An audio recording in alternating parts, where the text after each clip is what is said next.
Hi friends, സ്റ്റോക്കുകളിൽ invest ചെയ്യുമ്പോൾ ആ സ്റ്റോക്കുമായി ബന്ധപ്പെട്ട കോർപ്പറേറ്റ് ആക്ഷൻസ് അത് അറിഞ്ഞിരിക്കേണ്ടത് ഒരു പ്രധാനപ്പെട്ട കാര്യമാണ്. ഇപ്പോൾ കോർപ്പറേറ്റ് ആക്ഷൻ എന്നൊക്കെ പറയുമ്പോൾ അത് dividend, bonus, stock split, buyback തുടങ്ങിയ ആക്ഷൻസിനൊക്കെയാണ് നമ്മൾ കോർപ്പറേറ്റ് ആക്ഷൻസ് എന്ന് പറയുന്നത്. അപ്പോൾ ഇത്തരം കോർപ്പറേറ്റ് ആക്ഷൻസ് നടത്തുന്നതിന് കൃത്യമായ റൂളുകൾ കമ്പനികൾ ഫോളോ ചെയ്യേണ്ടതുണ്ട്. അപ്പോൾ PSU കമ്പനികളിൽ ഇത്തരത്തിലുള്ള കോർപ്പറേറ്റ് ആക്ഷൻ നടത്തുമ്പോൾ ഫോളോ ചെയ്യേണ്ട ആ ഒരു നോംസിൽ ഇപ്പോൾ സർക്കാർ ചില മാറ്റങ്ങൾ വരുത്തിയിരിക്കുകയാണ്. 2016 ശേഷം ആദ്യമായിട്ടാണ് ഇങ്ങനെയൊരു ചേഞ്ച് സർക്കാർ കൊണ്ടുവരുന്നത്. അപ്പോൾ അവ എന്തൊക്കെയാണെന്നും അതുപോലെ സർക്കാർ തങ്ങളുടെ ചില സ്റ്റോക്കുകളിൽ OFS കൊണ്ടുവരികയാണെന്നുള്ള റിപ്പോർട്ട് ബേസ്ഡ് ആയിട്ടുള്ള കുറേ വാർത്തകളും വരുന്നുണ്ട്. അപ്പോൾ ഈ വിഷയമാണ് ഈ ഒരു വീഡിയോയിൽ ഇന്ന് ചർച്ച ചെയ്യുന്നത്. R4iയിലേക്ക് എല്ലാവർക്കും ഒരിക്കൽ കൂടി സ്വാഗതം.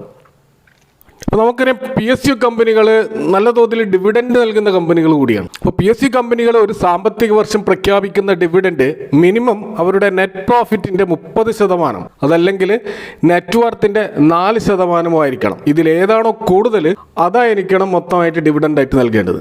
അപ്പോൾ നെറ്റ് പ്രോഫിറ്റ് എന്ന് പറഞ്ഞാൽ നമുക്കറിയാം, പ്രോഫിറ്റ് ആഫ്റ്റർ ടാക്സ്, അതായത് ഡിപ്രിസിയേഷൻ, ടാക്സുകൾ ഇതൊക്കെ കഴിച്ചിട്ട് അവസാനമായിട്ട് ആ കമ്പനിയുടെ കയ്യിൽ എന്താണോ കിട്ടുന്നത് അതാണ് നെറ്റ് പ്രോഫിറ്റ് എന്ന് പറയുന്നത്. അതിൻ്റെ 30% ഡിവിഡൻഡായിട്ട് നൽകണമെന്ന് ഇപ്പോൾ കമ്പനികൾക്ക് നൽകിയിട്ടുള്ള നിർദ്ദേശം. എന്നാൽ നെറ്റ് വർത്ത് കാൽക്കുലേറ്റ് ചെയ്ത് അതിൻ്റെ 4% എടുത്താൽ അത് ഈ നെറ്റ് പ്രോഫിറ്റിൻ്റെ 30%-നേക്കാൾ കൂടുതലാണെങ്കിൽ ആ എമൗണ്ട് ആയിരിക്കണം ഡിവിഡൻഡായിട്ട് നൽകേണ്ടത്. നെറ്റ് വർത്ത് എന്നതുകൊണ്ട് ഉദ്ദേശിക്കുന്നത് നെറ്റ് അസറ്റുകളിൽ നിന്നും ലയബിലിറ്റി മൈനസ് ചെയ്താൽ കിട്ടുന്ന ഫിഗർ എന്താണോ അതാണ് നമ്മൾ നെറ്റ് വർത്ത് എന്ന് പറയുന്നത്. അപ്പോൾ ആ നെറ്റ് വർത്തിൻ്റെ 4% ഡിവിഡൻഡായിട്ട് നൽകേണ്ടത്. ഇതൊരു ഉദാഹരണത്തിലൂടെ ഇവിടെ കുറച്ചുകൂടി വ്യക്തമായിട്ട് മനസ്സിലാക്കാൻ കഴിയും. ഇപ്പോൾ ഇന്ത്യൻ ഓയിൽ കോർപ്പറേഷൻ എന്ന് പറയുന്ന കമ്പനി, ഇതൊരു PSU കമ്പനിയാണെന്ന് നമുക്കറിയാം. ഇതിൻ്റെ നെറ്റ് വർത്ത് എന്ന് പറയുന്നത് 82,976 കോടിയാണ്. അപ്പോൾ അതിൻ്റെ ഒരു 4% എടുത്തു കഴിഞ്ഞാൽ അത് 3,319 കോടിയാണ് വരിക. എന്നാൽ ഈ സാമ്പത്തിക വർഷം ഈ ഇന്ത്യൻ ഓയിൽ കോർപ്പറേഷൻ റിപ്പോർട്ട് ചെയ്തിട്ടുള്ള നെറ്റ് പ്രോഫിറ്റ് എന്ന് പറയുന്നത് 43,161 കോടിയാണ്. അപ്പോൾ അതിൻ്റെ 30% എടുത്തു കഴിഞ്ഞാൽ അത് 12,948 കോടിയാണെന്ന് കാണാൻ കഴിയും. അപ്പോൾ ഇതിൽ നിന്ന് നമ്മൾ മനസ്സിലാക്കേണ്ടത്, ഇന്ത്യൻ ഓയിൽ കോർപ്പറേഷൻ ഡിവിഡൻഡ് നൽകേണ്ടത് 3,319 കോടിയല്ല, മറിച്ച് 12,948 കോടിയാണ് മൊത്തം നൽകേണ്ട ഡിവിഡൻഡ്. എന്നാൽ ഇവിടെ NBFC PSU കമ്പനി ആണെങ്കിൽ, അതായത് നോൺ ബാങ്കിങ് ഫൈനാൻഷ്യൽ കമ്പനിയാണ് ഈ പറയുന്ന PSU കമ്പനി എങ്കിൽ അവിടെ ഈ 4% ഇഷ്യൂ വരുന്നില്ല. അത് നെറ്റ് പ്രോഫിറ്റിൻ്റെ 30% തന്നെയാണ് കൊടുക്കേണ്ടത്. അവിടെ നെറ്റ് വർത്ത് പരിഗണിക്കുന്നില്ല എന്നുകൂടി നമ്മളിവിടെ മനസ്സിലാക്കുക. കമ്പനികളുടെ മറ്റൊരു പ്രധാനപ്പെട്ട കോർപ്പറേറ്റ് ആക്ഷനാണ് ബോണസ് ഷെയറുകൾ ഇഷ്യൂ ചെയ്യുക എന്നുള്ളത്. അപ്പോൾ ഏതെങ്കിലും ഒരു PSU company bonus share issue ചെയ്യുന്നുണ്ടെങ്കിൽ അതിനുള്ള നിബന്ധന എന്താണെന്ന് വെച്ചാൽ, ആ കമ്പനിയുടെ ബാലൻസ് ഷീറ്റിൽ അതിൽ കാണിക്കുന്ന ഈക്വിറ്റി പെയ്ഡ് അപ്പ് ക്യാപിറ്റൽ എത്രയാണോ അതിൻ്റെ 20 ഇരട്ടി ക്യാഷ് സർപ്ലസ് ഉണ്ടെങ്കിൽ മാത്രമേ PSU കമ്പനികൾക്ക് ഇനി മുതൽ ബോണസ് ഷെയർ ഇഷ്യൂ ചെയ്യാനാവുകയുള്ളൂ. അപ്പോൾ ഇതാണ് മറ്റൊരു പ്രധാനപ്പെട്ട മാറ്റം ഈ ബോണസ് ഷെയറിൽ വന്നിട്ടുള്ളത്. ഇത് ഒരു ഉദാഹരണത്തിലൂടെ ഇവിടെ കുറച്ചുകൂടി വ്യക്തമായിട്ട് മനസ്സിലാക്കാൻ ശ്രമിക്കാം. ഇപ്പോൾ BHEL അഥവാ ഭാരത് ഹെവി ഇലക്ട്രിക്കൽ ലിമിറ്റഡ് എന്ന് പറയുന്നത് ഒരു PSU കമ്പനിയാണ്. ഇതിൻ്റെ ടോട്ടൽ പെയ്ഡ് അപ്പ് ക്യാപിറ്റൽ എന്ന് പറയുന്നത് 696 കോടിയാണ്. അപ്പോൾ ഈ ഒരു സാമ്പത്തിക വർഷം ഈ കമ്പനിയുടെ ക്യാഷ് റിസർവ് സർപ്ലസ് കാണിക്കുന്നത് 23,503 കോടിയാണ്. അപ്പോൾ ഇവിടെ ബോണസ് ഷെയർ ഇഷ്യൂ ചെയ്യാൻ BHELന് യാതൊരുവിധ തടസ്സവുമില്ല. കാരണം ഇവരുടെ പെയ്ഡപ്പ് ക്യാപിറ്റലിനേക്കാൾ 20 മടങ്ങിൽ കൂടുതൽ ക്യാഷ് സർപ്ലസ് ഇവരുടെ കയ്യിലുണ്ട്. അതുകൊണ്ട് ഇവർക്ക് തീർച്ചയായിട്ടും ബോണസ് ഇഷ്യൂ ചെയ്യാം. എന്നാൽ ബോണസ് ഇഷ്യൂ ചെയ്യുന്നത് ഒരു മാൻഡേറ്ററി ആയിട്ടുള്ള കാര്യമല്ല. അത് ആ കമ്പനിക്ക് വേണമെങ്കിൽ ഇഷ്യൂ ചെയ്യാം എന്ന് മാത്രമേ ഉള്ളൂ. പക്ഷേ ഇഷ്യൂ ചെയ്യുന്നുണ്ടെങ്കിൽ ഇവിടെ പറഞ്ഞിട്ടുള്ള ഈ ഒരു മാനദണ്ഡം പാലിച്ചിരിക്കണമെന്ന് മാത്രമേ ഇതിൽ നിന്ന് നമുക്ക് മനസ്സിലാക്കേണ്ടതുള്ളൂ. മറ്റൊരു പ്രധാനപ്പെട്ട കോർപ്പറേറ്റ് ആക്ഷനാണ് സ്റ്റോക്ക് സ്പ്ലിറ്റ്സ് എന്ന് പറയുന്നത്. അപ്പോൾ ഒരു കമ്പനി, പ്രത്യേകിച്ച് ഒരു PSU കമ്പനി സ്റ്റോക്ക് സ്പ്ലിറ്റ് ചെയ്യാൻ തീരുമാനിക്കുന്നുണ്ടെങ്കിൽ ആ കമ്പനിയുടെ ഫേസ് വാല്യൂവിൻ്റെ 150 മടങ്ങ് സ്റ്റോക്കിൻ്റെ പ്രൈസ് വന്നാൽ മാത്രമേ സ്റ്റോക്ക് സ്പ്ലിറ്റ് ചെയ്യാൻ പാടുള്ളൂ എന്നുള്ളതാണ്. അപ്പോൾ ഈ 150 മടങ്ങ് എന്ന് പറയുന്ന ആ ഒരു പ്രൈസ് 6 മാസം കൺസിസ്റ്റൻ്റ് ആയിട്ട് നിലനിൽക്കണം. അല്ലാതെ ഒരു മാസം ആ ലെവലിലെത്തി പിന്നീട് താഴോട്ടേക്ക് പോയി അങ്ങനെ ഉള്ള ഒരു ചാഞ്ചാട്ടത്തിലൂടെയുള്ള ഒരു 150 മടങ്ങ് പ്രൈസ് എത്തുക എന്നുള്ളതല്ല. 6 മാസം കൺസിസ്റ്റൻ്റ് ആയിട്ട് ആ ഒരു പ്രൈസ് നിലനിർത്തുകയാണെങ്കിൽ അവർക്ക് സ്റ്റോക്ക് സ്പ്ലിറ്റ് ചെയ്യാം എന്നാണ് പുതിയ ഒരു PSUവുമായി ബന്ധപ്പെട്ട നിയമത്തിൽ പറയുന്നത്. അപ്പോൾ ഇതിനൊരു ഉദാഹരണത്തിലൂടെ നമ്മൾ മനസ്സിലാക്കാൻ ശ്രമിക്കുകയാണെങ്കിൽ, ഇപ്പോൾ ഭാരത് പെട്രോളിയം കമ്പനി BPCL എന്ന് പറയുന്ന കമ്പനിയുടെ ഇപ്പോഴത്തെ കറണ്ട് പ്രൈസ് എന്ന് പറയുന്നത് 288 രൂപയാണ്. കമ്പനിയുടെ ഫേസ് വാല്യൂ 10 രൂപയാണ്. അപ്പോൾ ഫേസ് വാല്യൂവിനേക്കാൾ 28 മടങ്ങ് ഈ സ്റ്റോക്കിൻ്റെ പ്രൈസ് നമുക്ക് കാണാൻ കഴിയുന്നുള്ളൂ. അപ്പോൾ ഈ സ്റ്റോക്കിൻ്റെ പ്രൈസ് 150 മടങ്ങ് ആവണമെങ്കിൽ ഇതിൻ്റെ പ്രൈസ് 1500 കിടക്കണം. അപ്പോൾ 1500 രൂപ BPCLൻ്റെ പ്രൈസ് വന്നാൽ മാത്രമേ അവർക്ക് ഒരു സ്റ്റോക്ക് സ്പ്ലിറ്റിന് വേണ്ടിയിട്ട് അപ്ലൈ ചെയ്യാൻ പറ്റുകയുള്ളൂ. മറ്റൊരു പ്രധാനപ്പെട്ട റൂൾ ഇതുമായിട്ട് ബന്ധപ്പെട്ട് വന്നിട്ടുള്ളത്, സ്റ്റോക്ക് സ്പ്ലിറ്റ് ഒരു പ്രാവശ്യം ഒരു കമ്പനി നൽകിക്കഴിഞ്ഞാൽ പിന്നീട് ഒരു 3 വർഷത്തേക്ക് സ്റ്റോക്ക് സ്പ്ലിറ്റ് ചെയ്യാൻ പാടില്ല എന്നുകൂടി ഈ ഒരു നിയമത്തിൽ പറയുകയാണ്. ഇനി മറ്റൊരു പ്രധാനപ്പെട്ട കോർപ്പറേറ്റ് ആക്ഷനാണ് ഷെയർ ബൈബാക്സ് എന്ന് പറയുന്നത്. അതായത് കമ്പനി അവരുടെ പ്രൊമോട്ടേഴ്സ് തങ്ങളുടെ കമ്പനിയുടെ ഷെയറുകൾ തന്നെ മാർക്കറ്റിൽ നിന്ന് വലിയ ഓഫറുകൾ നൽകിക്കൊണ്ട് വാങ്ങിയിട്ട് പ്രൊമോട്ടേഴ്സിൻ്റെ ഹോൾഡിംഗ് വർദ്ധിപ്പിക്കാറുണ്ട്.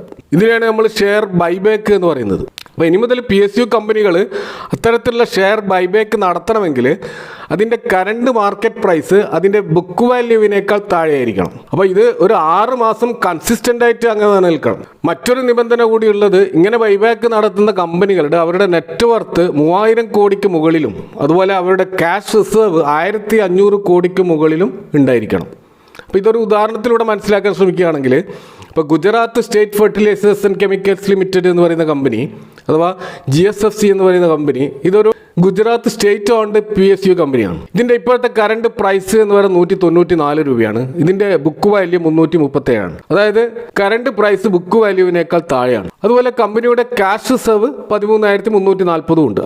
അപ്പോൾ ഈ ഒരു GSFCയുടെ നെറ്റ് വർത്ത് 3000 കോടിക്ക് മുകളിലാണെങ്കിൽ ഈ കമ്പനിക്കും ഇതേപോലെ ബൈബാക്ക് അനൗൺസ് ചെയ്യാവുന്നതാണ്. അപ്പോൾ ഇതൊക്കെയാണ് പ്രധാനപ്പെട്ട മാറ്റങ്ങൾ നമുക്ക് ഈ കോർപ്പറേറ്റ് ആക്ഷൻ പ്രത്യേകിച്ച് PSU കമ്പനികളുമായിട്ട് ബന്ധപ്പെട്ടിട്ട് വന്നിട്ടുള്ള മാറ്റങ്ങൾ.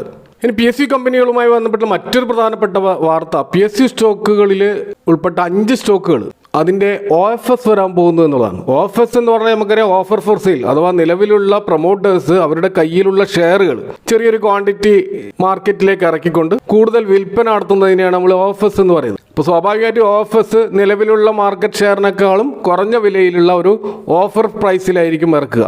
ഇപ്പോൾ നമുക്കറിയാം ഒരു കമ്പനിയുടെ പ്രൊമോട്ടർ ഹോൾഡിംഗ് 75% കൂടാൻ പാടില്ല എന്നൊരു നിയമം സെബിയുടേതായിട്ടുണ്ട്. അതായത് മിനിമം പബ്ലിക് ഷെയർ ഹോൾഡിംഗ് 25% വേണം. അപ്പോൾ പല PSU കമ്പനികളിലും പക്ഷെ നമുക്ക് 75% കൂടുതൽ ഹോൾഡിംഗ് കാണാൻ കഴിയും. അപ്പോൾ PSU കമ്പനികളിൽ ഇങ്ങനെയൊരു റിലാക്സേഷൻ സെബി അനുവദിച്ചിട്ടുണ്ട്. അതിൻ്റെ ഭാഗമായിട്ടാണ് അവരത് ഹോൾഡ് ചെയ്യുന്നത്. അപ്പോൾ പലപ്പോഴും സർക്കാർ തന്നെ ഈ ഷെയറുകൾ വിറ്റഴിക്കാറുണ്ട്. ഇപ്പോൾ ദീപം എന്ന് പറയുന്ന അഥവാ department of investment and public asset management എന്ന് പറയുന്ന ഒരു പ്രത്യേക സബ്സിഡിയറി തന്നെ ഫിനാൻസ് മിനിസ്ട്രിയുടെ കീഴിൽ വർക്ക് ചെയ്യുന്നുണ്ട്.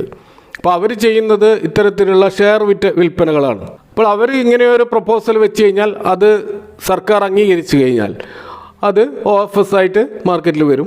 പക്ഷേ ഇവിടെ ഇപ്പോൾ വന്നിട്ടുള്ള ഈ ഒരു വാർത്ത ഒരു ഒഫീഷ്യലായിട്ടുള്ള അനൗൺസ്മെൻ്റ് അല്ല. പബ്ലിക് ഡൊമൈനിൽ നമ്മൾ പല ന്യൂസ് ഏജൻസികളിലും കാണുന്ന ഒരു വാർത്തയാണ്. ഒഫീഷ്യലായിട്ട് കമ്പനികളുടെ ഭാഗത്തുനിന്ന് യാതൊരു അനൗൺസ്മെൻറ്റ് ഇതുവരെ വന്നിട്ടില്ല.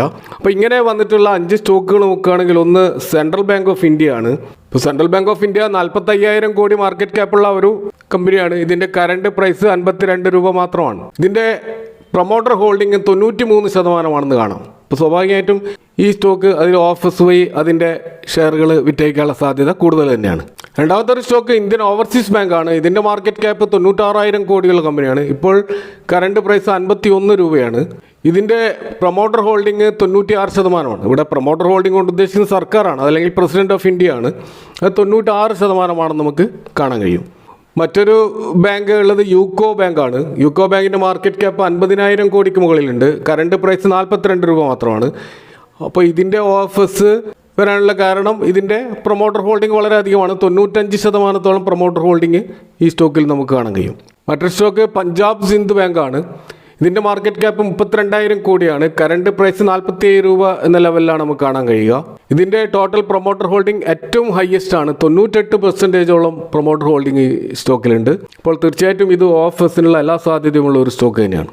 മറ്റൊരു സ്റ്റോക്ക് ഇൻഷുറൻസ് മേഖലയിൽ നിന്നുള്ള PSU കമ്പനിയാണ്. ന്യൂ ഇന്ത്യ അഷുറൻസ് കമ്പനി എന്ന സ്റ്റോക്കാണിത്. മാർക്കറ്റ് ക്യാപ്പ് 29,000 കോടിയുള്ള ഈ കമ്പനി ഇപ്പോഴത്തെ കറണ്ട് മാർക്കറ്റ് പ്രൈസ് 176 രൂപയാണ്. ഇതിൻ്റെ പ്രൊമോട്ടർ ഹോൾഡിംഗ് 85%മാണുള്ളത്. അതായത് ഇനിയും ഒരു 10% കുറയ്ക്കേണ്ടതുണ്ട്. അപ്പോൾ ഇതാണ് മറ്റൊരു ഓഫർ സാധ്യതയുള്ള സ്റ്റോക്കായിട്ട് വാർത്തകളിൽ കാണുന്നത്. അപ്പോൾ ഓഫേഴ്സ് വരുമ്പോൾ സ്വാഭാവികമായിട്ടും ആ സ്റ്റോക്കുകളിൽ എത്രയാണോ ഓഫർ ഫോർ സെയിൽ പ്രൈസ് വരുന്നത് അതിന് ആനുപാതികമായിട്ടുള്ള ഒരു ഇടിവ് സ്റ്റോക്കുകൾ തീർച്ചയായിട്ടും ഉണ്ടാവും. അപ്പോൾ അതുകൊണ്ട് ഈ സ്റ്റോക്കുകൾ നമ്മൾ ഇൻവെസ്റ്റേഴ്സ് വളരെയധികം ശ്രദ്ധിച്ചുകൊണ്ട് ബൈ ചെയ്യേണ്ട സ്റ്റോക്കുകളാണ്. അപ്പോൾ ഇതൊക്കെയാണ് PSU ബാങ്കുകളിൽ വന്നിട്ടുള്ള മാറ്റങ്ങളായിട്ട് ഇവിടെ പറയാനുള്ളത്. Thank you for watching. See you next time with another video.